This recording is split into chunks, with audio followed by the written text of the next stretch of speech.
तो hello guys, welcome back to study for सब channel. दोस्तों, आज की इस वीडियो में हम डिस्कस करने वाले हैं टेक्निकल कम्युनिकेशन की यूनिट 4 को। अगर आपने लास्ट 3 यूनिट्स की वीडियोस को नहीं देखा है तो लिंक डिस्क्रिप्शन बॉक्स में आप वहां से जाकर देख सकते हैं। वीडियो को शुरू करने से पहले मैं आप लोगों से रिक्वेस्ट करूंगा कि प्लीज यार चैनल को सब्सक्राइब कर लें और बेल आइकन को दबा दें ताकि आने वाली लेटेस्ट वीडियोस की नोटिफिकेशन आपको मिलते रहे। चलिए शुरू करते हैं। सबसे पहला क्वेश्चन है कि इंटरव्यू स्किल्स क्या होती हैं और ग्रुप डिस्कशन क्या होता है। ठीक है, तो इंटरव्यू एक स्ट्रक्चर्ड इंटरेक्शन होता है जहाँ पे एक इंटरव्यूअर होता है और एक इंटरव्यूई होता है। उसमें इंटरव्यूअर का काम क्या होता है? इंटरव्यूअर कैंडिडेट के सुटेबिलिटी को एसेस करता है किसी भी रोल के लिए। इंटरव्यू क्या है? एक इंटरव्यू होगा, एक इंटरव्यूअर होगा। इंटरव्यू से सवाल पूछे जाएंगे, इंटरव्यूअर पूछेगा सवालों को। ठीक है, बेसिकली सवाल पूछता क्यों है? ताकि उस कैंडिडेट की सुटेबिलिटी को फाइंड आउट कर सके। तो इंटरव्यू एक की मेथड की तरह इस्तेमाल किया जाता है रिक्रूटमेंट के लिए, प्रमोशन के लिए और डेटा के कलेक्शन के लिए। ठीक है, अब ऑब्जेक्टिव्स क्या होते हैं इंटरव्यू के? तो पहला है सिलेक्शन, यानी कि किसी भी टास्क के लिए, जैसे कंपनी में कोई जॉब प्रोफाइल निकलती है, जॉब रोल निकलता है। ठीक है, तो ऑब्जेक्टिव क्या होता है? सिलेक्शन ऑब्जेक्टिव होता है पहला, यानी कि आइडेंटिफाई करते हैं कि कौन सा कैंडिडेट सही है इस जॉब प्रोफाइल के लिए। दूसरा, उसकी परफॉर्मेंस मॉनिटरिंग की जाती है, यानी कि एवेल्युएट किया जाता है एम्प्लॉय की प्रोग्रेस को।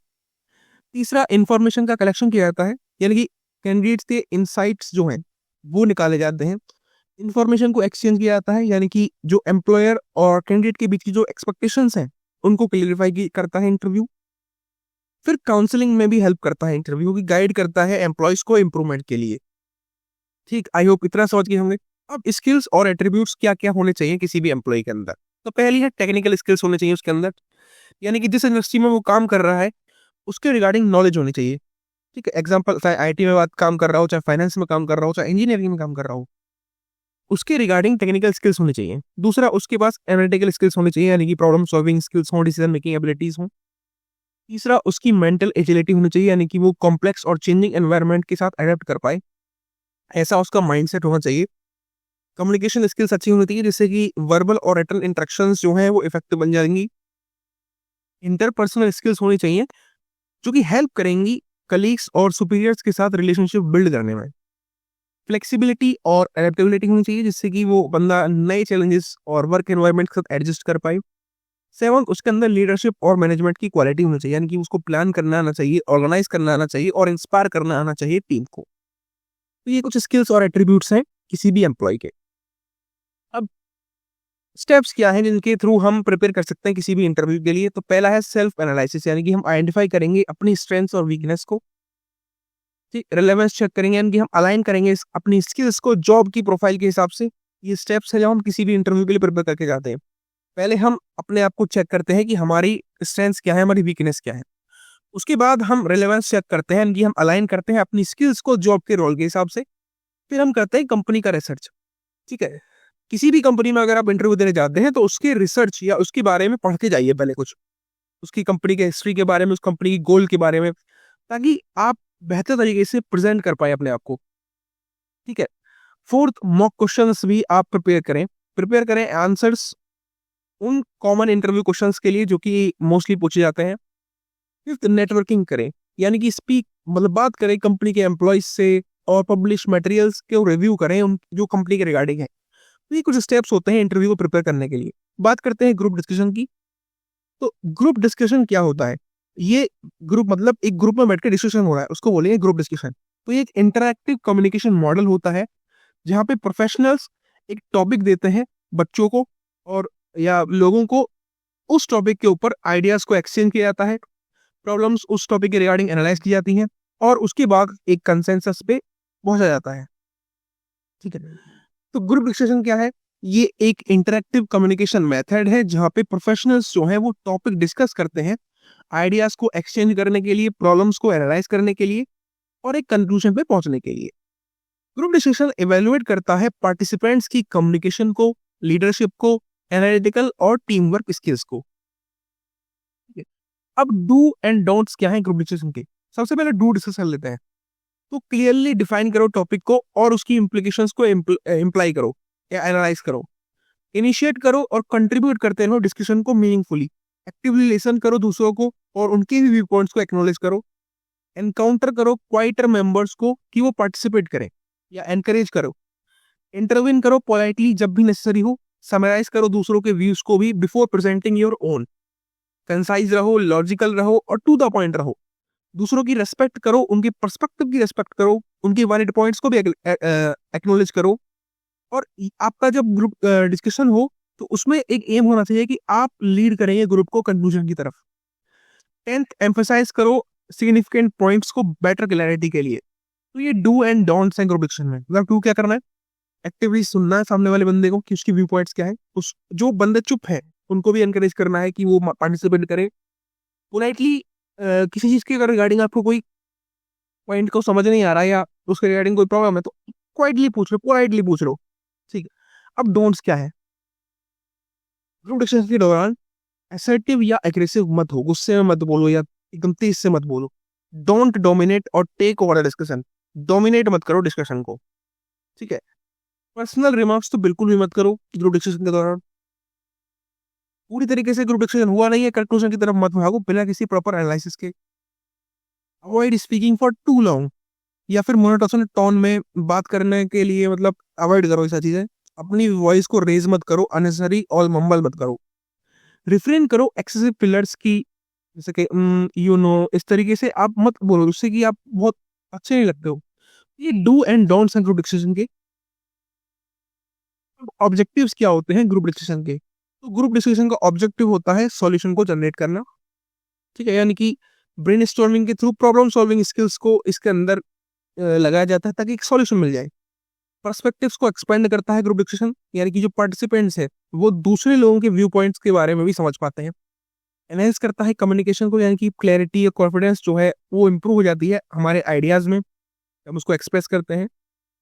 चौथा ऑब्जेक्टिव है कि ये पीयर इन्फ्लुएंस को एनकरेज करता है, क्योंकि ग्रुप डिस्कशन के थ्रू एटीट्यूड जो है डिस्कशन और डिबेट के प्रति बदल जाता है और ग्रुप डिस्कशन से फीडबैक मिलता है, क्योंकि कैंडिडेट्स को इवैल्यूएशन मिल जाती है उनकी वर्बल स्किल्स की और एनालिटिकल थिंकिंग की।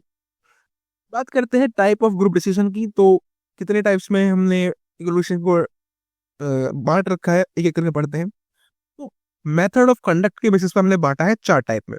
पहला है स्ट्रक्चर्ड ग्रुप डिस्कशन, दूसरा है अनस्ट्रक्चर्ड ग्रुप डिस्कशन, तीसरा है रोल प्ले जीडी और चौथा है GD with in nominate leader. Structured group discussion क्या होता है, एक टॉपिक दिया जाता है और उसको एक सेट टाइम के अंदर डिस्कस कर लिया जाता है और कंक्लूजन में पहुंचा जाता है। अनस्ट्रक्चर्ड जीडी में क्या होता है कि जो पार्टिसिपेंट्स हैं वो खुद से ही डिसाइड करते हैं टॉपिक को। रोल प्ले जीडी में क्या होता है कि पार्टिसिपेंट जो हैं वो अपने अपने असाइंड रोल्स के हिसाब से उस सिनेरियो में बात कर रहे होते हैं, यानी कि वो एक रोल प्ले कर रहे होते हैं। और चौथा जीडी विद नॉमिनेटेड लीडर में क्या होता है, एक लीडर अपॉइंट किया जाता है जो कि समराइज करता है की पॉइंट्स को आफ्टर द ग्रुप डिस्कशन, ठीक। दूसरा हमने बांटा हुआ है topic nature of the topic के बेसिस पे, यानी टॉपिक के नेचर के बेसिस पे हमने बांटा हुआ है। तो पहला है कंट्रोवर्शियल टॉपिक्स, दूसरा है एब्स्ट्रैक्ट टॉपिक्स, तीसरा है case study topics. Controversial topics में क्या हो जाता है, हम डिबेट जनरेट करते हैं। For example, should exams be abolished. इसमें क्या हो जाएगा, एक बंदा यस वाली साइड में होगा, एक बंदा नो वाली साइड में होगा। तो ये कंट्रोवर्शियल टॉपिक्स के बेसिस पे हमने बांटा है। दूसरा होता है एब्स्ट्रैक्ट टॉपिक्स, यानी कि ओपन एंडेड और क्रिएटिव टॉपिक्स होते हैं, जैसे 0 और 1 and 1 make 11। तो इससे कैसे, ये मतलब क्रिएटिव वाला है। तीसरा है केस स्टडी टॉपिक्स, यानी कि पार्टिसिपेंट्स एनालाइज करते हैं और सॉल्व करते हैं रियल वर्ल्ड बिजनेस प्रॉब्लम्स को। आई होप समझ में आ गया होगा। और सेमिनार और कॉन्फ्रेंस प्रेजेंटेशन स्किल्स क्या होती हैं, तो पहला है मेथड्स और एक्सरसाइजेस कौन कौन से हैं जो कि डेमोन्स्ट्रेट करते हैं सेमिनार या कॉन्फ्रेंस प्रेजेंटेशंस को। तो पहला है प्रेजेंटेशन का प्रिपरेशन करना। प्रेजेंटेशन हमारी क्लियर होनी चाहिए और उसकी प्रेजेंटेशन के जो ऑब्जेक्टिव्स हैं वो भी हमें क्लियरली डिफाइन करनी चाहिए पहले स्टेप में। दूसरा, हम अडेप्ट करेंगे कंटेंट को इंटरनेशनल और डाइवर्स ऑडियंसेस के लिए। स्ट्रक्चर करेंगे कंटेंट को क्लैरिटी के साथ और लॉजिकल फ्लो के साथ।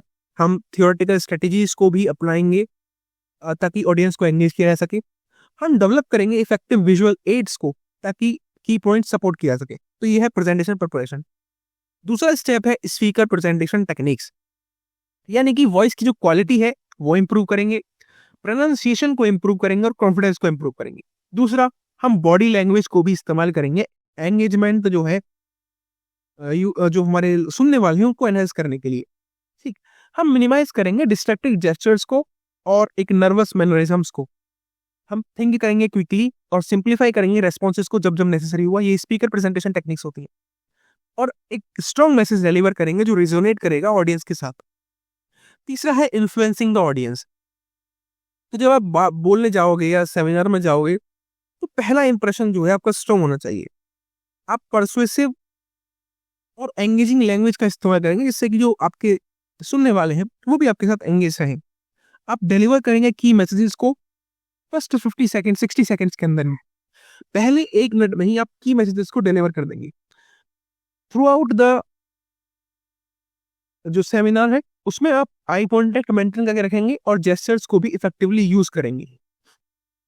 उसके बाद आप एंगेज भी करेंगे ऑडियंस को इंटरेक्टिव टेक्निक्स के साथ। मैनेज करेंगे क्वेश्चन आंसर सेशंस को कॉन्फिडेंटली और प्रोफेशनली।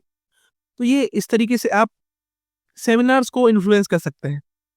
ठीक है, अब टिप्स कौन कौन सी है जिससे कि आप सेमिनार और कॉन्फ्रेंस प्रेजेंटेशन स्किल्स को इंप्रूव कर सकते हैं। तो पहला है प्रैक्टिस, यानी कि आप मल्टीपल टाइम्स रिहर्स करेंगे कॉन्फिडेंस बिल्ड करने के लिए। आप सिमुलेट करेंगे रियल कंडीशंस को जिससे कि जो डिलीवरी है वो आपकी इंप्रूव हो जाए।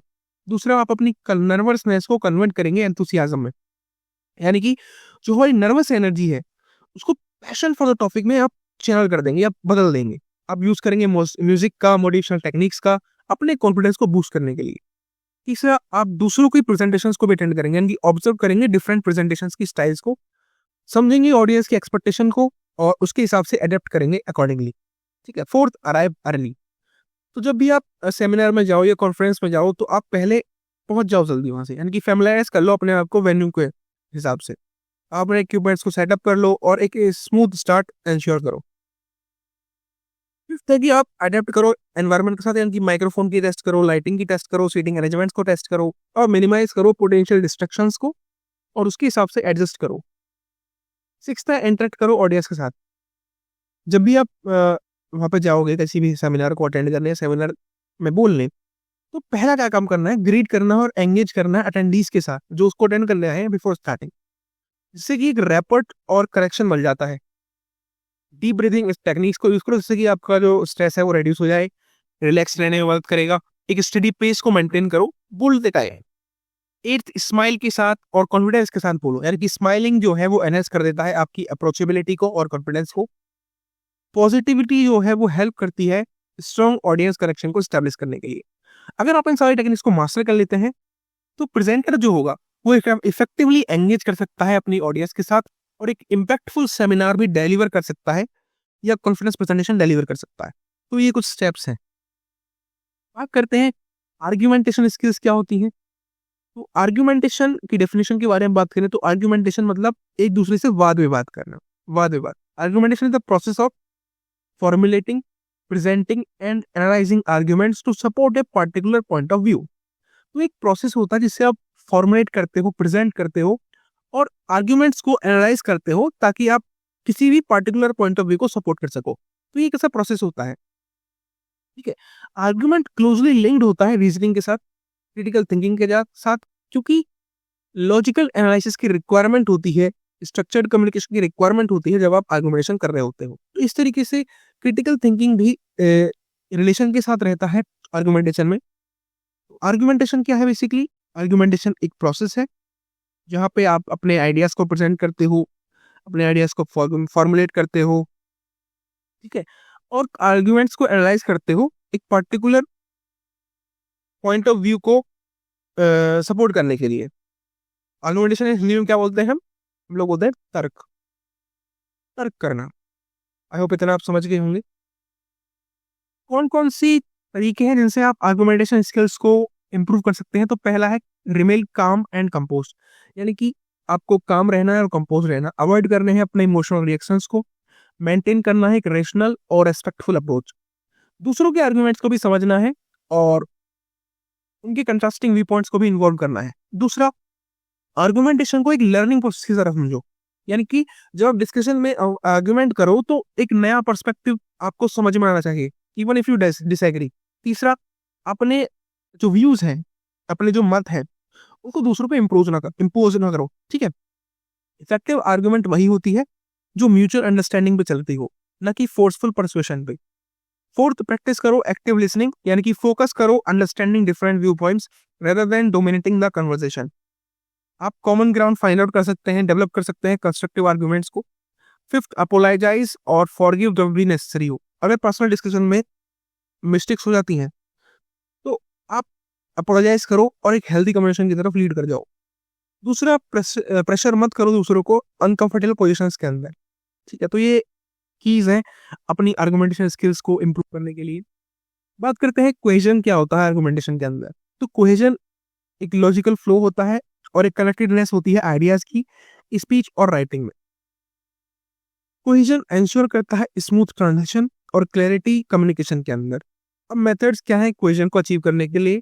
तो पहला है यूज ऑफ प्रोनाउंस, यानी कि आप रेफरेंस देते हैं लोगों को कि वो आपके साथ एंगेज रहे।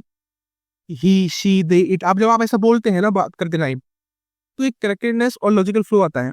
आप रिपीटिशन करते हैं की टर्म्स का या फ्रेजेस का एम्फेसिस और क्लैरिटी के लिए।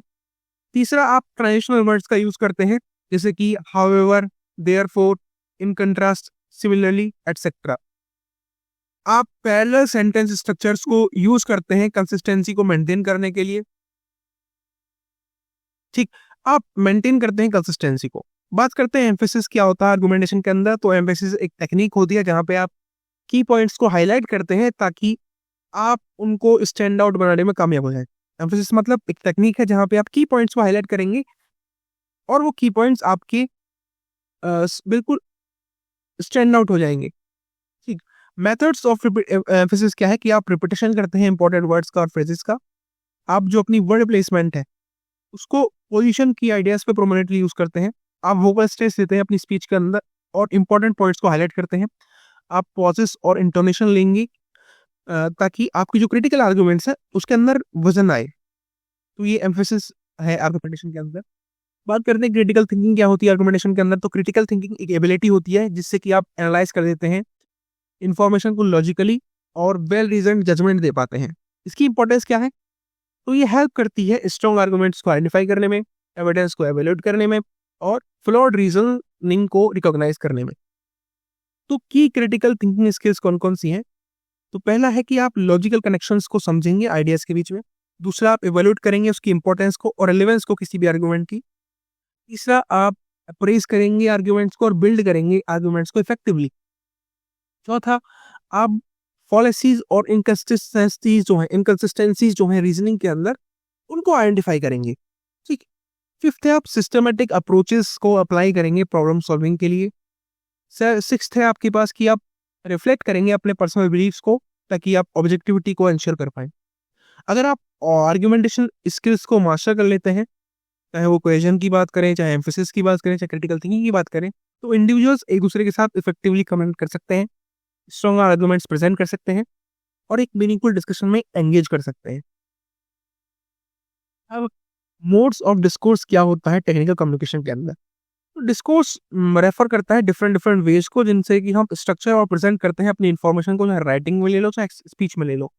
तो हमारे पास 4 ट्रेडिशनल मोड्स होते हैं डिस्कोर्स के। पहला है नरेशन, दूसरा है डिस्क्रिप्शन, तीसरा है एक्सपोजिशन और चौथा है आर्गुमेंटेशन। तो नरेशन में मतलब क्या होता है? नरेशन में हम एक स्टोरी सुना रहे होते हैं। तो नरेशन इन्वॉल्व करता है टेलिंग अ स्टोरी और recounting events in chronological order to engage the reader. Narration में क्या हो रहा है? बेसिकली हम एक कहानी सुना रहे होते हैं या इवेंट्स को रिकाउंट कर रहे होते हैं क्रोनोलॉजिकल ऑर्डर में ताकि जो हमारा रीडर है वो एंगेज रहे। की फीचर्स क्या है नरेशन के?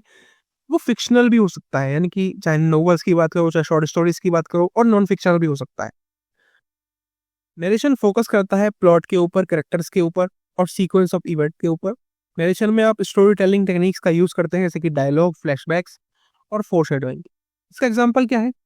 फिक्शन में गोन विद द विंड एक फिक्शन है जो कि हिस्टोरिकल नोवेल है जिसको कि अमेरिकन सिविल वॉर के दौरान सेट किया गया था, इसको नरेट किया गया। नॉन फिक्शन का एग्जांपल है diary of Anne Frank, real life account of world war second experiences. ठीक है, अब बात करते हैं डिस्क्रिप्शन की। तो डिस्क्रिप्शन में बेसिकली हम फोकस करते हैं एक विविड पिक्चर क्रिएट करने की using sensory details, example sight, sound, touch, taste, smell. इस तरीके से कंबाइन करके जब आप डिस्क्रिप्शन देते हो किसी चीज के रिगार्डिंग, तो जो रीडर है या सुनने वाला है उसके दिमाग में उस सिचुएशन की एक पिक्चर बन जाती है। की फीचर्स क्या है डिस्क्रिप्शन के? इसके अंदर हम एडजेक्टिव्स का यूज करते हैं, एडवर्ब्स का यूज करते हैं, फिगरेटिव लैंग्वेजेस का यूज करते हैं जैसे कि सिमिलीज या मेटाफोर्स। डिस्क्रिप्शन हेल्प करता है रीडर्स को कि वो विजुअलाइज कर पाए सेटिंग को, ऑब्जेक्ट्स को, पीपल्स को और इमोशंस को, जो भी हुआ था उसके रिगार्डिंग। डिस्क्रिप्शन को हम अलोन भी यूज कर सकते हैं और बाकी सारे मोड्स में भी यूज कर सकते हैं। इसका एग्जांपल है sky was a deep shade of blue dotted with soft cotton like clouds. तो इस तरीके से आपके दिमाग में आप बोलेंगे ना कि आसमान नीले कलर का एक डीप शेड था ब्लू का और उसके अंदर कुछ सॉफ्ट कॉटन लाइक क्लाउड्स के डॉट्स बने हुए थे, तो आपने इमेजिन किया। तो डिस्क्रिप्शन क्या करता है? डिस्क्रिप्शन आपको एक पिक्चर बनाने के लिए हेल्प करता है आपके माइंड में। ठीक है। तीसरा है एक्सपोजिशन। एक्सपोजिशन क्या करता है? एक इंफॉर्मेटिव मोड होता है राइटिंग का जो कि एक्सप्लेन करता है और क्लैरिफाई करता है और प्रेजेंट करता है फैक्ट्स को, उसे बोलते हैं एक्सपोजिशन। इसकी की फीचर्स क्या है? पहला है ये ऑब्जेक्टिव होता है, लॉजिकल होता है और फैक्ट बेस्ड होता है। दूसरा, इसके अंदर हम क्लियर स्ट्रक्चर का यूज करते हैं और ऑर्गेनाइजेशन का यूज करते हैं। इसके अंदर इंट्रोडक्शन होता है, बॉडी होता है और कंक्लूजन होता है। इसके अंदर कुछ सब टाइप्स भी होते हैं कि ये प्रोसेस एनालिसिस में काम आता है। डेफिनेशन इसके अंदर होती है, क्लासिफिकेशन और डिवीजन होता है, कंपैरिजन और कॉन्ट्रास्ट होता है, कॉज एंड इफेक्ट होता है, प्रॉब्लम एंड सॉल्यूशंस होते हैं। ठीक है। प्रोसेस एनालिसिस में क्या करते हैं? यानी कि हम गाइड करेंगे, how to guides, manuals, definition में टेक्निकल राइटिंग आ जाती है, डिक्शनरीज आ जाती हैं। क्लासिफिकेशन और डिवीजन में ऑर्गेनाइजिंग इन्फॉर्मेशन इनटू कैटेगरीज कर देते हैं हम। कंपैरिजन और कंट्रास्ट में हम सिमिलरिटीज और डिफरेंसेस को एनालाइज करते हैं। इस तरीके से काम करते हैं। इसके एग्जांपल्स क्या है? साइंस की text books, research papers, instruction manuals और बिजनेस रिपोर्ट्स, ये एक्सपोजिशन के एग्जांपल्स हैं। बात करते हैं आर्गुमेंटेशन की। तो आर्गुमेंटेशन का एम होता है लोगों को कन्विंस करना या उनको परसुएड करना यूजिंग लॉजिक एंड रीजनिंग। की फीचर्स क्या है? कि आप प्रेजेंट करेंगे एक थीसिस यानी कि मेन आर्गुमेंट को प्रेजेंट करेंगे बिगिनिंग में। दूसरा, आप सपोर्टिंग रीजंस भी प्रोवाइड करेंगे और क्रेडिबल एविडेंसेस प्रोवाइड करेंगे कि आपने इस क्यों बोला। आप लॉजिकल स्ट्रक्चर्स को यूज करेंगे ताकि एक स्ट्रॉन्ग केस बन पाए आपका। फिर आप इंक्लूड करेंगे काउंटर आर्गुमेंट्स और रिब्यूटल्स को भी। For example persuasive essays, opinion pieces, debate speeches, editorials, ये आर्गुमेंटेशन के एग्जाम्पल्स हैं। Climate change is real and caused by human activities. Scientific studies shows that carbon emissions have increased global temperature. तो आपने पहला statement दे दिया कि भैया ये मेन आर्गुमेंट है आपके बीच में। अब इसको सपोर्ट करने के लिए आपने ये दूसरा वाला आर्गुमेंट लिखा कि साइंटिफिक स्टडीज ने बताया, यानी कि आपने क्या दिया? एक सपोर्टिव रीजन दे दिया, एक क्रेडिबल एविडेंस दे दिया। तो ये आर्गुमेंटेशन होती है। सॉरी।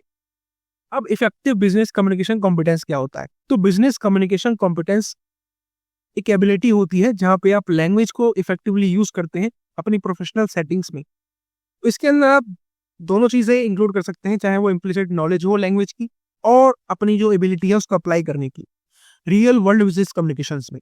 तो ये इफेक्टिव बिजनेस कम्युनिकेशन कॉम्पिटेंस होता है। ठीक है। यानी कि आप आज अपनी लैंग्वेज के थ्रू प्रोफेशनल सेटिंग्स को इफेक्टिवली यूज कर सकते हैं। अब कंपोनेंट्स क्या होते हैं इफेक्टिव बिजनेस कम्युनिकेशन कॉम्पिटेंस के? तो हमारे पास 4 की कंपोनेंट्स होते हैं जो कि कंट्रीब्यूट करते हैं इफेक्टिव बिजनेस कम्युनिकेशन में। तो पहला है लिंग्विस्टिक कॉम्पिटेंस, यानी कि ग्रामर और लैंग्वेज रूल्स को फॉलो करेंगे, आप समझेंगे और वोकेबुलरी को यूज करेंगे रिलेवेंटली। ठीक है। दूसरा, ग्रामर का यूज करेंगे, पंक्चुएशन का यूज करेंगे और स्पेलिंग कन्वेंशंस का यूज करेंगे। आप अपने सेंटेंसेस को प्रॉपरली स्ट्रक्चर करेंगे ताकि क्लैरिटी आए और प्रोफेशनलिज्म आए। दूसरा कंपोनेंट है स्ट्रेटेजिक कॉम्पिटेंस, यानी कि आप अडेप्ट करेंगे कम्युनिकेशन को।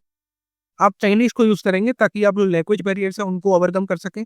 आप प्लान करेंगे और करेंगे इफेक्टिवनेस कम्युनिकेशन की। आप मॉडिफाई करेंगे अपनी लैंग्वेज को डिफरेंट डिफरेंट ऑडियंस के हिसाब से, डिफरेंट डिफरेंट पर्पस के हिसाब से। जब आप फॉर्मल बात करेंगे तो आप फॉर्मली बात करेंगे, जब इनफॉर्मल लोगों के साथ मिल रहे हैं तो इनफॉर्मल टोन में बात करेंगे। आप अचीव करेंगे परफ्लुएंसी को प्रोफेशनल कन्वर्सेशन के अंदर। सी है सोशियल लिंग्विस्टिक कंपेटेंस क्या होती है, यानी कि आप समझेंगे सोशल और कल्चरल कॉन्टेक्स्ट को भी। आप अडेप्ट करेंगे लैंग्वेज को based on formality, politeness and redness.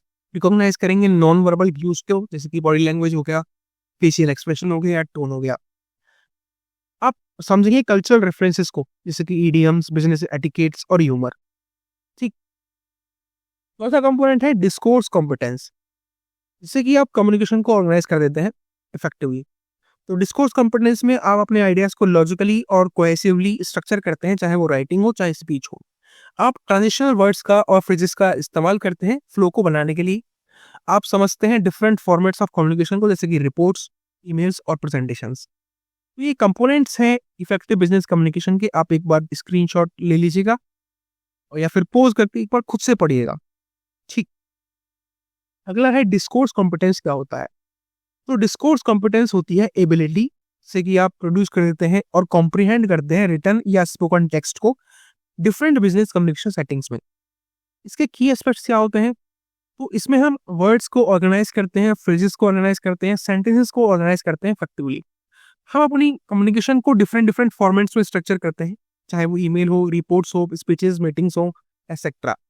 हम इंश्योर करते हैं कोहेजन यानी कि स्मूथ फ्लो हो और कोहेरेंस यानी कि लॉजिकल कनेक्शंस बने। हम यूज करते हैं पैटर्न्स ऑफ ऑर्गेनाइजेशन को, जैसे कि प्रॉब्लम सॉल्यूशन हो, कॉज इफेक्ट हो या कंपैरिजन कॉन्ट्रास्ट हो। एग्जांपल्स क्या है डिस्कोर्स कॉम्पिटेंस के बिजनेस में? पहला है प्रोफेशनल ईमेल्स, जहां पे आप स्ट्रक्चर्ड पैराग्राफ्स का यूज करते हैं, प्रॉपर सॉल्यूशन सैल्यूटेशंस का यूज करते हैं और क्लियर कॉल टू एक्शन लेते हैं। दूसरा प्रेजेंटेशन, यानी कि हम ऑर्गेनाइज करते हैं कंटेंट को एक इंट्रोडक्शन के साथ, उसके की पॉइंट्स के साथ और एक स्ट्रॉन्ग कंक्लूजन के साथ। तीसरा, आप मीटिंग्स और नेगोशिएशन करते हैं, यानी कि यूज करते हैं स्ट्रेटेजिक कम्युनिकेशंस को ताकि आप अपने आइडियाज को परसुएसिवली एड्रेस कर पाए। तो ये डिस्कोर्स कॉम्पिटेंस होता है। अगला है वर्बल और नॉन वर्बल कम्युनिकेशन प्रॉब्लम्स और उसके सॉल्यूशंस क्या है। तो इफेक्टिव कम्युनिकेशन वो होती है जहाँ पे प्रोफेशनल और पर्सनल दोनों ही सेटिंग्स क्रूशियल होती हैं। लेकिन वर्बल और नॉन वर्बल कम्युनिकेशन जो है वो काफी सारे चैलेंजेस को फेस करती है।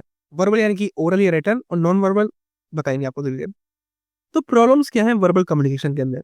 तो वर्बल कम्युनिकेशन जो है वो ओरल और रिटन कम्युनिकेशन होती है, जहाँ पे आप अपनी कुछ लिमिट्स के हिसाब से बात कर रहे होते हो। तो प्रॉब्लम्स क्या है ओरल कम्युनिकेशन में? तो पहला है प्रॉब्लम ऑफ रिटेंशन, यानी कि जो आपके स्पोकन वर्ड्स हैं वो कभी कभी एक्यूरेटली रिमेंबर नहीं किए जाते। ओरल कम्युनिकेशन में लीगल वैलिडिटी का लैक होता है, यानी कि ओरल एग्रीमेंट्स और कन्वेंशन जो है उनके अंदर फॉर्मल प्रूफ नहीं होता। ओरल कम्युनिकेशन की जो अकाउंटेबिलिटी है वो नहीं होती। आप किसी को बोल दो, भाई आपने बोला है तो आप पढ़ा तो सकते हो, तो उसी को लीगल वैलिडिटी नहीं है। अकाउंटेबिलिटी भी इसके अंदर नहीं होती, क्योंकि मिसकम्युनिकेशन से कभी कभी प्रॉपर डॉक्यूमेंटेशन जो है वो मिसकम्युनिकेशन जो है वो कभी कभी बिना प्रॉपर डॉक्यूमेंटेशन हो जाएगी। ठीक है। ओरल कम्युनिकेशन में चांसेस होते हैं मिसअंडरस्टैंडिंग के। ठीक। डिस्टेंस का भी प्रॉब्लम होता है, क्योंकि communication across locations can cause distortion. Oral communication suitable नहीं है लेंथी मैसेजेस के लिए। ठीक है।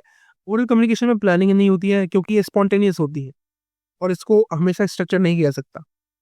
ओरल कम्युनिकेशन में सब्जेक्ट मैटर से डाइवर्जन हो जाता है, यानी कभी कभी जब आप बात करते हो ओरल कम्युनिकेशन में, तो आप कभी कभी जिस टॉपिक की बात करना चाहते हो उससे रिगार्ड अगर हटके कुछ बात करने जाते हो, तो ये प्रॉब्लम्स हैं ओरल कम्युनिकेशन में। ठीक है। अब बात करें रिटन कम्युनिकेशन की प्रॉब्लम्स को, तो रिटन कम्युनिकेशन टाइम कंज्यूमिंग होती है, यानी कि राइटिंग और रिविंग जो होता है उसके अंदर आप बहुत ज्यादा टाइम लेते हो।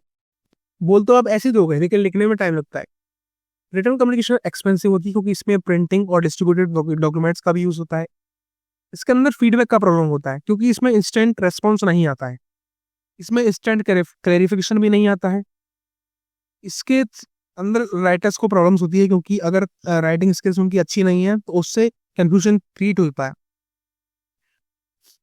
रिटन कम्युनिकेशन के अंदर प्रॉब्लम है सीक्रेट इन्फॉर्मेशन को कम्युनिकेट करने की, क्योंकि अगर आप सीक्रेट इन्फॉर्मेशन को रिटन डेटा के थ्रू भेजेंगे तो उससे डेटा लीक भी हो सकता है।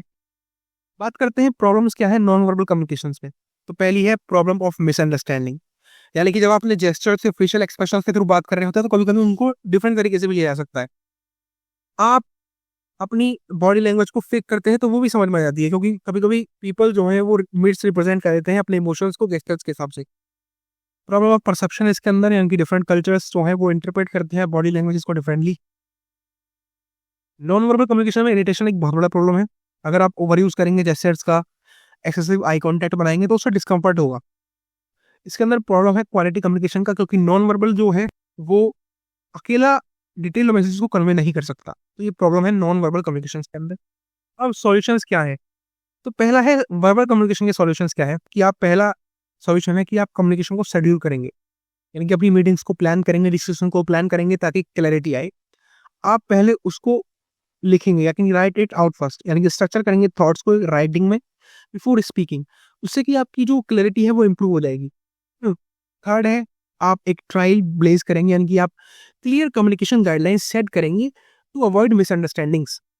फोर्थ, आप एक स्टेटस अपडेट्स की भी रिक्वायरमेंट होगी आपकी, यानी कि आप फीडबैक रेगुलर लेंगे ताकि आपकी एक्यूरेसी और अकाउंटेबिलिटी बनी रहे। आप पैराफ्रेज करेंगे वर्बल कम्युनिकेशन को, यानी कि रिपीट करेंगे और समराइज करेंगे इन्फॉर्मेशन को, जो आपको हेल्प करेगी और कंफर्म करेगी आपकी अंडरस्टैंडिंग को। नॉन वर्बल कम्युनिकेशन के जो इश्यूज हैं उनके सॉल्यूशंस क्या है? पहला, आप आई कांटेक्ट बनाएंगे जिससे कि आपका ट्रस्ट और एंगेजमेंट बनता है। दूसरा, आप फेशियल एक्सप्रेशंस का यूज करेंगे। ठीक, आप कंसिस्टेंस रहेंगे पर्सनल स्पेस से। ठीक है, क्योंकि आप एक्सपेक्ट करेंगे बाउंड्रीज को जिससे कि डिस्कम्फर्ट नहीं हो। सॉरी, आप अपने पोस्चर को माइंड करेंगे, यानी कि आप ओपन रहेंगे, कॉन्फिडेंट पोस्चर में रहेंगे जिससे कि कन्वर्सेशन एनहांस हो जाएगी।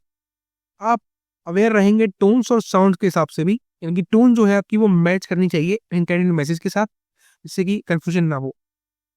तो ये सारे जो नोट्स हैं आपको टेलीग्राम पे मिल जाएंगे। अगर आपको नोट्स चाहिए तो प्लीज़ कमेंट में बताइएगा कि आपको नोट्स चाहिए। टेलीग्राम चैनल ज्वाइन कर लीजिएगा, उसका लिंक भी डिस्क्रिप्शन में है। So best of luck guys. अगर आपने वीडियो यहाँ पे देखा है, आई होप आपको सब समझ में आ गया होगा और आपको हर एक स्लाइड एक बार पॉज करके देखनी होगी। So thank you. जय हिंद, जय भारत।